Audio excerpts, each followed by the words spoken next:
Good evening, everyone. Welcome back to Sense for Thought. I'm Mo, and today we will be reviewing Maison Francis Kurkdjian's, or otherwise known as MFK's, Grand Soir. And as you can see, I have this big 200 ml bottle. Stay tuned to find out whether I regret this purchase or not. So let's start off by talking about Maison Francis Kurkdjian as a house. Okay, it's a house that I would describe as a step up from designers. And I would basically rate it as highly as the designer private lines. So the Chanel Privés, Dior Privés, Hermesons, that is the kind of quality you can expect from these perfumes. And it is competitively or similarly priced as those, especially in discounters. So that's where I would put it. It's a very good step up brand for me personally from regular designers and clones and things of that nature. But it is not fully niche. It still has those designer sensibilities, but it is far better for me personally, to my taste, than stuff like PDM and Initio and stuff like that, Montal, Mancera, etc. It is a level of class above those. So I don't like to compare it to kind of those kind of brands. I much prefer to compare it to like a Chanel Les Exclusifs kind of brand, or Dior Privé or Hermesons.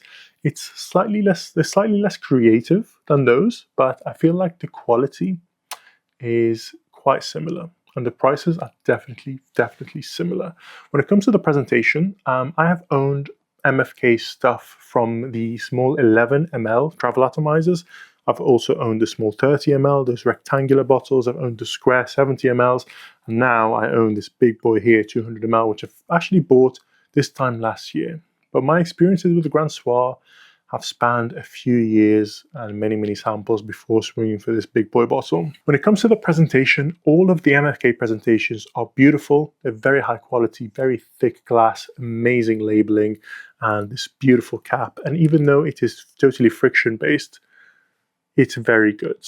And I can trust it, the friction, put my life on it. That's how good it is. Very high quality.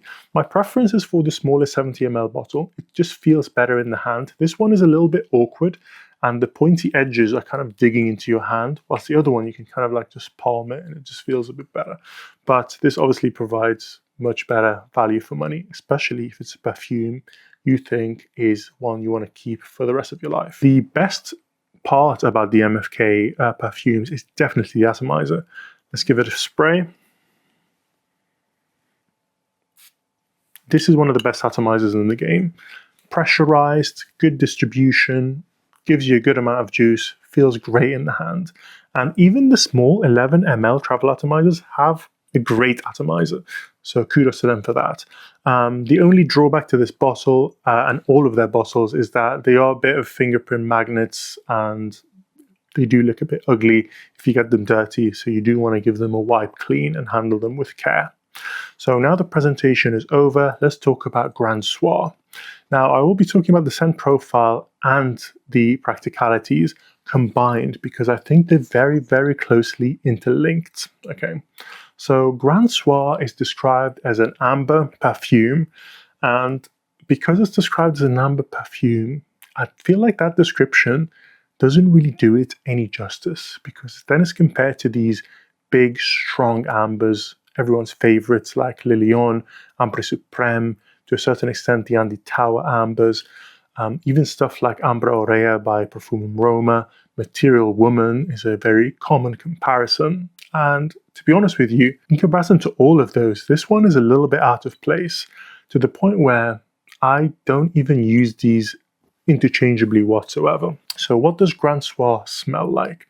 So if I was to give you a summary of the scent profile, is that it is a benzoin vanilla combination, which has certain aspects that make it very wearable. So what are these aspects? So benzoin is the sweet, sticky resin. Vanilla, obviously, you know what vanilla smells like. There is a touch of labdanum, but it's super cleaned up in this. It's not smoky or leathery or dirty or animalic whatsoever. But what makes this special is three components to this formulation. So the first one is the use of orange in the opening, and the orange is magnificent. Ambers can be really thick and heavy and sweet, especially when they have tons of vanilla. can be very thick and cloying. They can be quite challenging. They can be unpleasant to others, and they can be quite animalic to some people also. Okay, so what Kurkdjian has done is that he used a orange, and the orange is kind of like, you know, when you have a dessert in a really posh restaurant and they use orange zest or lemon zest, something to cut through the decadence of the sweetness of the cake or cookie or whatever the hell it is. That's kind of how he uses this orange. And he uses this lavender, and the lavender also adds to the freshness, giving this aromatic freshness, but also takes this into a unisex direction, because this easily, without those two additions, would be totally feminine leaning and very sweet and kind of not as appealing to gentlemen, especially ones that are more used to, you know, fougères and things of that nature. And that not only makes it more appealing to men, but also it gives it that lightness and cuts through the decadence, where you feel like, and I wear this all year round. I wear this in heat, I wear this in cold, summer day, summer night, winter day, winter night, no problem. This one is super, super wearable, whilst other ambers can struggle a little bit. The other third ingredient that's in this formula that makes it so special is those classic MFK musks. And that's kind of his thing. And he is really a genius when it comes to the use of these musks. The way he constructs these perfumes is that he uses these musks that gives them really, really excellent power and projection and performance and lasting power. But they're also transparent at the same time. So they're really dominant in the air. You can smell them. If you spray a fair bit of this on, you walk into a room, you will dominate the room. You will be filling the room and people will smell you. Similar to his other stuff like Gentility Silver is quite strong. Obviously Baccarat Rouge 540. He kind of uses similar musks in all of these. And they have this thing where they have this duality where on one hand, they are a fog and they're very present and very strong, but they're also in equal parts transparent and airy. Do you see what I mean? So it's like a see-through fog almost, and it's absolutely phenomenal. And that's kind of where this perfume shines. This shines in its utility, okay? So most ambers, they show full commitment to the amber, where they go hard on the labdanum and become a leather smoke bomb like Lilion, or Ambre Aurea is very similarly very, very smoky and quite thick and decadent, but this one keeps it light and airy. Benzoin-y ones, they also do the same. They become quite sweet, and even ones that focus on the more spicy aspects like Ambre Sultan and Le Désert Marocain or Cour de Dessert, they kind of show some commitment to the amber and the orientalness, and you wear them when you're in the mood for them, but you could not whip them out in every occasion, right? And another amber that this gets compared to is Material Woman, and they do have a similar vibe, but that one is an Amouage. As you can imagine, that one shows full commitment to the ambers. So Grand Soir really stands on its own. The ambers are here for me, and Grand Soir is like in another area, because this is not the one perfume that you wear when you want a very niche wear experience. And by niche wear experience, I mean the wear experience when you're like, oh, I'm excited to wear this. It's keeping my mind engaged. I'm interested. I'm smelling it constantly and putting it up to my hand and catching all the nuances, the transitions, etc. This is basically the Louis Vuitton Imagination of ambers or warm oriental winter perfumes, whatever you want to call it, because this does every single thing you want from it and more, but it is not that kind of amber. Let me explain. So with both Imagination and Grand Soir, they will be pleasant to you and present to you. So pleasant and present. They'll also be pleasant and present for others also. So they'll be able to smell you and enjoy you. You'll be able to smell yourself and enjoy yourself for the whole day, okay, which is brilliant. You'll also be able to wear this and use this and have those pros in any weather condition and basically any situation. This is the utilitarian's amber. Okay, if I had a 3 perfume collection, Grand Soir would be one, Imagination would be in there, because that's for the person who just wants to smell good. Okay, doesn't want to nerd out. When you don't want to nerd out, Grand Soir is the one. When you don't want to nerd out, Imagination is the one for a freshie. And that is the unique selling point, because the way it wears is kind of like a beautiful warm hug or having a nice cashmere scarf around your neck. It's just a beautiful accessory, but it's not the main thing, if you know what I mean. When you wear stuff like Lilian Ambre or Raya Ambre Sultan, that is like the main thing. Like that is your personality. That is the thing. This is an accessory to your life. You can just get on with your day, and it's not the main event of your day. If you wear Ambre or Raya, you better believe that is the main event of the day. That is you. You are Ambre or Raya now.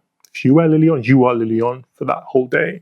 Okay, this is more of an accessory, and that makes it super, super wearable. This is one of those where it smells way more beautiful in the air, because when you bring it up to your nose, it smells kind of empty, okay?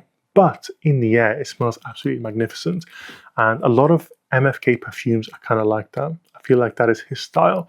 Actually, I think Kurkdjian would do a great job for Louis Vuitton. And if you get out Jack Cavalier and move him to Dior, I think everyone would be a winner. So maybe LVMH needs to do that. It would be best for both brands, to be honest with you, because this could be in an LV bottle, no problem, because it does the same thing. It has that elegant, classy, utilitarian use case. It's not there to be super interesting. It's there to be enjoyed.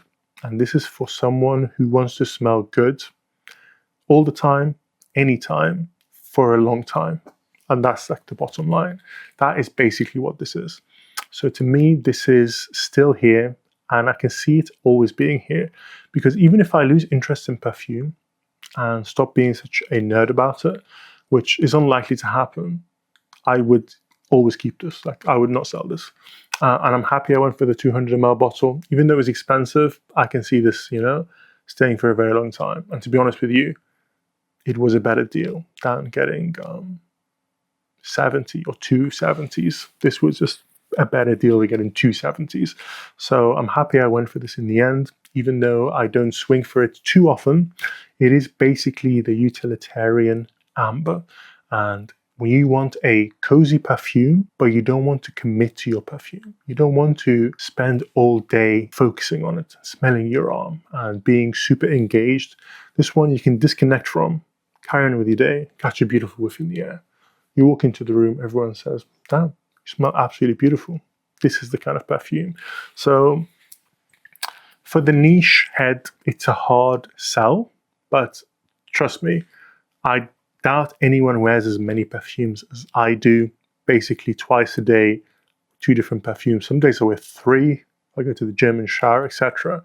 And it gets a lot sometimes. Sometimes you just want a day off, okay? And this is like the wintertime day off. Now, I'm not going to be a hypocrite. The inner niche snob in me said, you know what, you're better than Grand Soir. Let's replace Grand Soir. And I've sampled 2 perfumes that I think are the closest to replacing it, but they kind of did not do the trick. Okay, let's talk about those. So the first one is Bois d'Harmonie by Guerlain. Now, this is a beautiful perfume. I've actually got it on my arm here because it is my scent of the day. And effectively, this is a benzoin vanilla, just like Grand Soir, but they are totally, completely different, okay?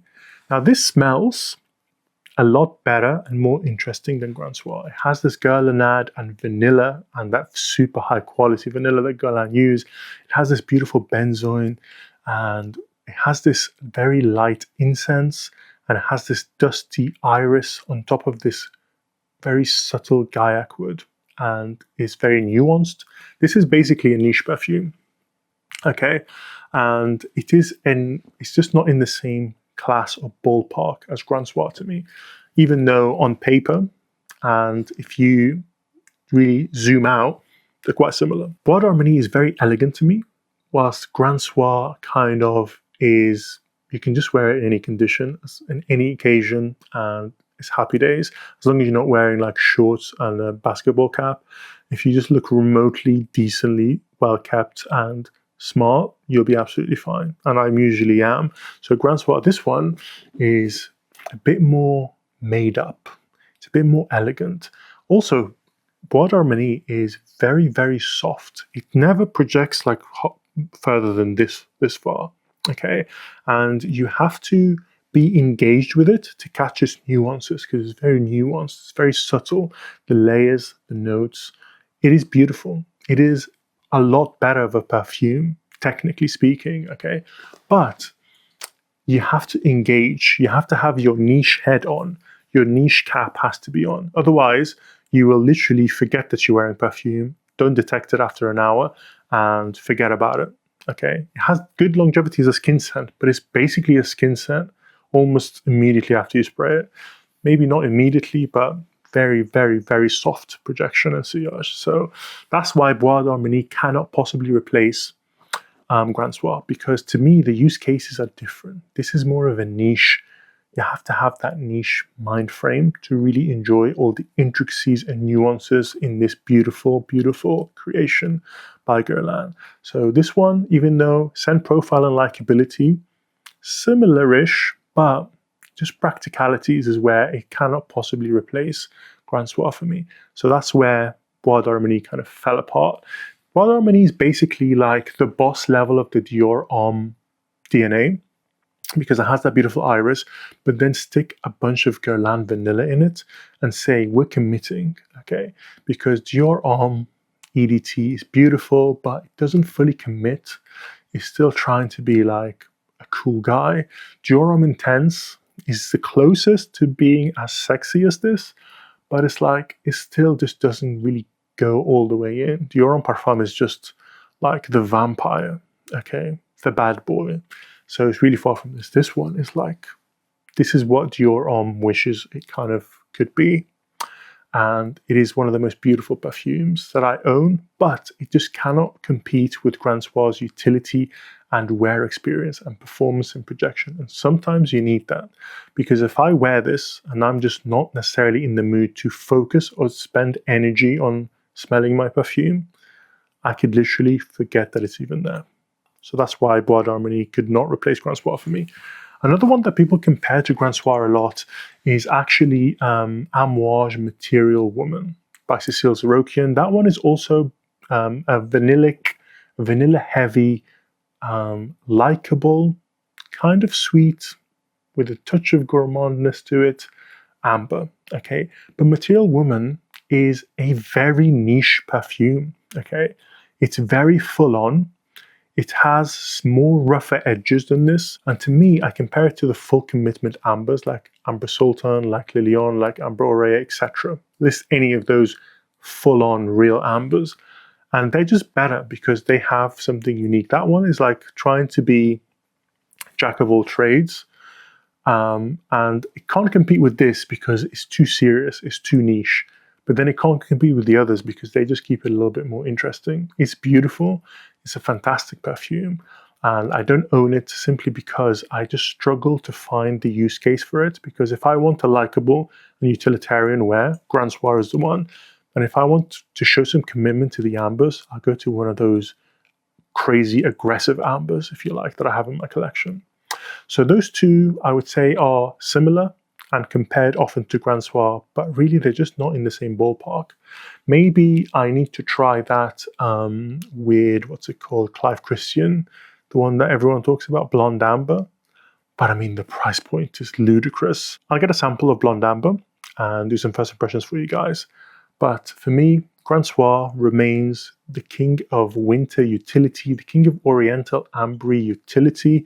When you just want a cozy hug, you want to smell nice to others and to yourself all day long and not really commit a lot of brain cells to your perfume. Just be happy. That's when I wear this one.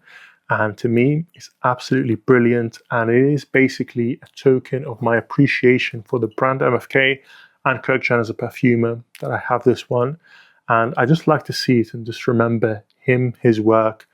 And this to me is by far the best perfume in his brand. And that is why I'm quite happy to have the 200 ml bottle. Even though sometimes I think, I'm not really wearing you a lot, I just have to give it one more wear, and I just realize this cannot possibly leave, because it's just the king of smelling good in the winter.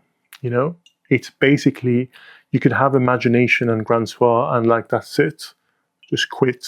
You will smell good consistently to yourself, to others, and you will feel good about it.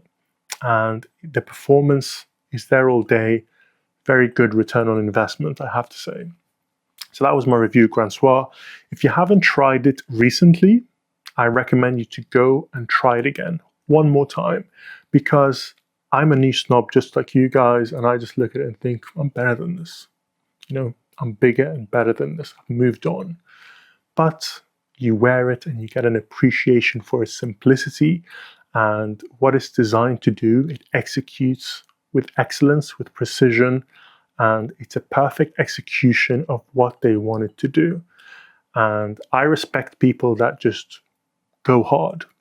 And if you want to create a utilitarian, mass appealing, perfectly balanced, able to wear it in any condition amber, then you know what? He's done that. And I salute Kurkdjian for that one. Thank you guys very much for watching, and I'll see you next time.